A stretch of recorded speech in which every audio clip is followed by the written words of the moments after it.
بسم اللہ الرحمن الرحیم۔ السلام علیکم۔ سیدنا ابو ہریرہ رضی اللہ تعالیٰ عنہ سے مروی ہے کہ حضور نبی اکرم صلی اللہ علیہ وآلہ وسلم کے وصال مبارک کے بعد کسی ایک جمعرات کی صبح کو ہم بیٹھے ہوئے تھے کہ اونٹ پر سوار ایک سفید ریش بوڑھا آیا۔ اس نے اپنی سواری کو مسجد کے دروازے پر باندھا اور یہ کہتے ہوئے اندر داخل ہوا، تم پر سلامتی اور اللہ کی رحمت نازل ہو، کیا تم میں اللہ کے رسول محمد صلی اللہ علیہ وآلہ وسلم موجود ہیں؟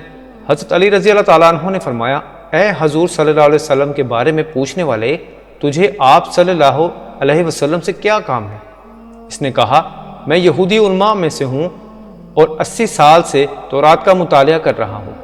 اس میں متعدد مقامات پر اللہ تعالیٰ نے اپنے نبی محمد صلی اللہ علیہ وسلم کا ذکر بڑی تفصیل سے کیا ہے اور میں اس ذکر سے متاثر ہو کر آیا ہوں۔ اس نے سلسلہ کلام جاری رکھتے ہوئے کہا، اور میں آپ صلی اللہ علیہ وآلہ وسلم کے ہاتھ پر بیعت اسلام کے لیے حاضر ہوا ہوں۔ حضرت علی رضی اللہ تعالیٰ عنہ نے اسے بتایا کہ آپ صلی اللہ علیہ وآلہ وسلم کا تو وصال ہو چکا ہے۔ اس پر اس عالم نے افسوس کا اظہار شروع کر دیا اور کہا، کیا تم میں ان کی اولاد ہے؟ حضرت علی رضی اللہ تعالیٰ عنہ نے حضرت بلال رضی اللہ عنہ سے کہا کہ اسے سیدہ فاطمہ رضی اللہ عنہ کے پاس لے جاؤ۔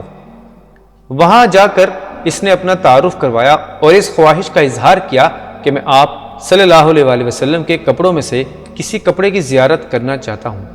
حضرت سیدہ عالم رضی اللہ عنہ نے حضرت حسین رضی اللہ عنہ سے فرمایا، وہ کپڑا لاؤ جو آپ صلی اللہ علیہ وآلہ وسلم نے بوقت وصال پہنا ہوا تھا۔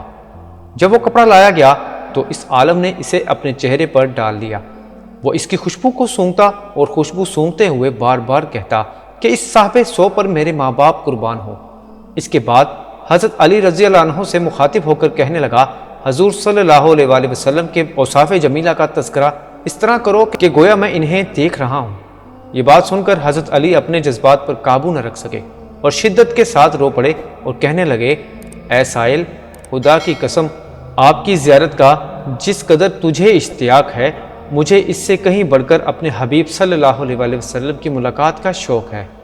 بعد ازاں سیدنا علی المرتضیٰ رضی اللہ عنہ نے حضور نبی اکرم صلی اللہ علیہ وآلہ وسلم کے حلیہ اور سراپائے مبارک کا ذکر بڑی تفصیل سے فرمایا، جس کی منوعن تصدیق اس یہودی عالم نے سابقہ کتب سماوی کی روشنی میں کی اور مسلمان ہو گیا۔